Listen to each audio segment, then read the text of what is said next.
बिस्मिल्लाहिर्रहमानिर्रहीम। अगर हम इन 3 निशानियों के मुताबिक अपनी गोल सेटिंग कर लें, तो हम कभी भी नाकाम नहीं होंगे, हम शर्तिया अपने गोल को हासिल करेंगे। सबसे पहला रूल गोल सेटिंग का ये होता है कि आपका गोल क्लियरली डिफाइंड होना चाहिए, ऑब्जेक्टिफाइड होना चाहिए। मिसाल के तौर पर किसी का गोल ये नहीं होना चाहिए कि मैं कामयाब होना चाहता हूँ, ये बहुत वेग है। किसी के नज़दीक 5 वक़्त की नमाज़ पढ़ना कामयाबी है, किसी के नज़दीक जब पूरी दुनिया में बिज़नेस फैला हो तो ये कामयाबी है। तो आपने क्लियरली डिफाइन करना है अपने अपने ऑब्जेक्टिव को कि मैं ये बिज़नेस करना चाहता हूँ, इसकी ये इतनी उसकी एक्सपेंशन होगी, ये सर्विसेज़, ये प्रोडक्ट इतनी दुनिया में फैला होगा। रूल नंबर 2, आपका गोल के अंदर एक टाइम फ्रेम होना चाहिए कि अगर आप एक सक्सेसफुल बिजनेसमैन बनना चाहते हैं, पाकिस्तान के टॉप 3 बिजनेसमैन में आपका शुमार हो, तो इसमें एक टाइम फ्रेम डालेंगे। आज अगर 2026 है तो आप ये लिखेंगे कि फॉर एग्जांपल 2036 तक मैं पाकिस्तान के टॉप 3 बिजनेसमैन मेरा शुमार होगा, इतने मुल्कों में मेरा बिजनेस होगा, ये सर्विसेज, ये प्रोडक्ट्स हम दे रहे होंगे, ये हमारा नाम होगा। Time frame is the second rule. Third rule, आप जो गोल सेट करें वो रियलिस्टिक होना चाहिए।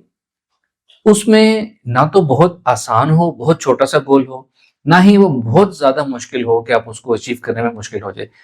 थोड़ा बहुत उसमें चैलेंजिंग फैक्टर होना चाहिए, बिल्कुल इजी नहीं होना चाहिए। एक हद तक चैलेंज उसके अंदर होना चाहिए और बहुत डिफिकल्ट नहीं होना चाहिए। तो इससे क्या होगा, गोल आपका रियलिस्टिक हो जाएगा। बहुत इजी रख लेंगे तो आपको मोटिवेशन नहीं मिलेगी उसको काम करने के लिए। थोड़ा सा चैलेंजिंग रखेंगे तो आपको एक अर्ज होगी, एक स्ट्रेस होगी थोड़ी सी कि मैंने काम करना है, आप उसकी प्लानिंग करेंगे। ये 3 रूल्स हैं गोल सेटिंग के।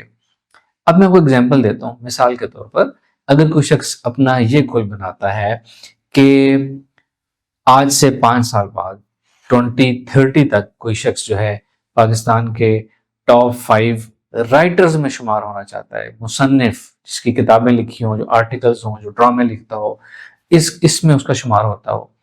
तो वो गोल सेटिंग कैसे करेगा, एक रफ एग्जांपल दे रहा हूँ, इसके मुताबिक आपने अपना अपना गोल बना लेना है। ठीक है जी, राइटर ने गोल बनाया, अभी उसने राइटिंग शुरू करनी है। गोल ये बनाया कि 2030 तक मैं टॉप 5 पाकिस्तान के राइटर्स में शुमार होना चाहता हूँ।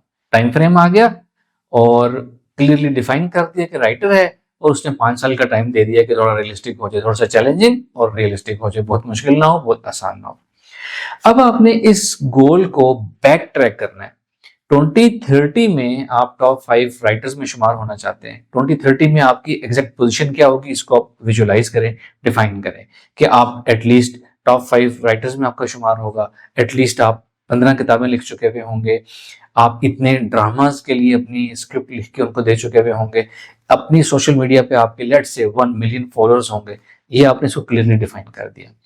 अब आपने इसको बैक ट्रैक करना है। अगर 2030 में आप यहाँ ये सब हासिल करना चाहते हैं तो 2029 में आप कहाँ होंगे। फॉर एग्जाम्पल 2029 में आपने लेट से 12 बुक्स लिखी हुई होंगी, अभी तक कोई ड्रामा नहीं लिखा हुआ होगा, कोई ड्रामा आपकी स्टोरी पे नहीं चला होगा, आपके सोशल मीडिया पे फॉलोअर्स लेट से 0.8 मिलियन होंगे। फिर आप और पीछे आ जाएं, 2028 में कहाँ होंगे आप। लेट से आपने 8-10 किताबें लिखी हुई हैं और आगे पीछे टीवी चैनल्स पे आप कुछ ना कुछ आपकी अपीयरेंस है, सोशल मीडिया आपका 0.5 मिलियन पे है। 2027 में कहाँ होंगे आप। क्या 2027 में आपने 7-8 किताबें लिख ली होंगी और सोशल मीडिया आपका 0.5 मिलियन तक ग्रो कर चुका हुआ होगा इस तरह, और आप स्ट्रगल कर रहे होंगे कि आपको आस होगी कि आप मजीद इंप्रूव करते चले जा रहे हैं। और पीछे आ जाए 2027 में आप कहाँ होंगे। एटलीस्ट आपने 5 बुक्स लिखी हुई हैं और सोशल मीडिया आपका अच्छा चल रहा है, ग्रो कर रहा है, 1-2 लाख आपकी ऑडियंस है। फिर आप उसको और पीछे लेकर आए, 2026 के एंड तक आप कहाँ होंगे। आप एटलीस्ट आप 1 या 2 किताबें लिख चुके हुए होंगे और सोशल मीडिया अपनी वेबसाइट्स, अपनी सोशल मीडिया साइट्स अपनी शुरू कर चुके हुए होंगे, ऑडियंस आपकी इतनी डेवलप हो चुकी हुई होगी। एटलीस्ट 2030 से लेकर 26 तक बैक ट्रैक कर लिया आपने। उसके बाद आपने इसको मजीद ब्रेक डाउन करना है। अब आपने इसकी प्लानिंग करनी है। ये हो गया गोल सेटिंग। गोल सेटिंग करके आपने राइट साइड पे रख लेनी है, लेफ्ट साइड पे आपने इस गोल को हासिल करने की प्लानिंग लिखना शुरू कर देनी है। 2026 के एंड में जो आपने यहाँ लिखा था कि आपको इस मुकाम पे होना चाहिए, उसकी प्लानिंग शुरू कर दें कि 2026 के एंड तक आपने एटलीस्ट 2 किताबें लिखी हैं, सोशल मीडिया पे 1 लाख आपकी ऑडियंस है एटलीस्ट। अब आप इसको कैसे हासिल करेंगे, आज से लेकर 26 के एंड तक ये चीज आप कैसे अचीव करेंगे, इसका रास्ता ये होगा कि आप शुरू में कुछ आर्टिकल्स लिखेंगे, ऑनलाइन लिखेंगे, फिर आप लेट से किसी न्यूज़पेपर में पब्लिश कराएंगे, फिर आप किताब लिखना शुरू करेंगे, कुछ लोगों से मिलेंगे जो किताबें लिखते हैं, उनसे गाइडेंस लेंगे, ड्राफ्ट अपना रिव्यू करवाएंगे और 2026 के एंड तक 1 या 2 किताबें आप लिख चुके हैं। सोशल मीडिया साइट्स कैसे शुरू करनी है, कैसे ग्रो करना है उनको। अब इस 2026 के पूरे साल को आप मजीद ब्रेक डाउन करेंगे कि फर्स्ट 6 मंथ्स में आपने क्या करना है, हर मंथ में आपने क्या करना है, हर वीक में आप क्या करेंगे, तो 2026 के एंड तक आप उस टारगेट तक पहुंचेंगे जो आपने यहाँ लिखा हुआ है। फिर इसी तरह 2027 के हर मंथ में क्या करेंगे, हर वीक में क्या करेंगे, वो जो आपने इतनी किताबें लिखनी थी, इतनी सोशल मीडिया प्रेजेंस थी, वो कैसे अचीव होगी, हर मंथ का ब्रेक डाउन करके। इसी तरह आप 2030 तक आपने पूरी प्लानिंग तक, वीकली प्लानिंग, इवन आप डे वाइज भी कर सकते हैं कि एक वीक में इतना करना है तो एक डे में मैं क्या क्या करूंगा। इस तरीके से डिटेल प्लानिंग करके आपने अपने इस गोल को हासिल करने की प्लानिंग कर लेनी है। जब आप ये प्लानिंग शुरू करेंगे ना, तो हो सकता है आपको थोड़ी सी जरूरत पड़े कि आपने जो गोल बनाया उसको थोड़ा सा मॉडिफाई कर लें, आपको लगे कि ये रियलिस्टिक नहीं है, तो आप ये प्लानिंग करते हो अपने गोल को थोड़ा बहुत चेंज करके रियलिस्टिक बना सकते हैं। जब आपने ये काम करके अपना गोल बना लिया कि 2030 में आपने यहाँ तक पहुंचना है, उसकी बैक ट्रैक ये है, हर साल में कहां तक होंगे, उसको हासिल करने की planning week wise, month wise आपने बना के रख ली। अब आपने इसके ऊपर चलना शुरू कर देना है, काम करना शुरू कर देना है। जब आप चलना शुरू करेंगे ना, तो अब अगर आप 2030 तक अपने गोल तक नहीं पहुंच पाए ना, तो इसकी 2 ही वजूहात हैं। या तो जो आपने गोल बनाया था वो रियलिस्टिक नहीं था, या इस रियलिस्टिक गोल को हासिल करने के लिए जो कुछ आपको जिस इस वक्त करना चाहिए था वो आपने किया नहीं है।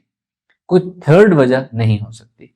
अब जब आपने ये गोल सेट कर लिया, इसकी प्लानिंग कर ली, इस पे चलने के लिए अपने आप को मोटिवेट रखने के लिए आप माइंड सेंसर की हेल्प ले सकते हैं। आप उसमें हिप्नोसिस अफर्मेशंस कर सकते हैं अपने आप को एनर्जेटिक रिवॉर्ड बनाने के लिए कि आप डेली ये रूटीन फॉलो करेंगे और जब तक आप ये नहीं करेंगे आपको सुकून नहीं आएगा और आपका फोकस मेंटेन रहेगा। आप हिप्नोसिस अफर्मेशंस की हेल्प ले सकते हैं।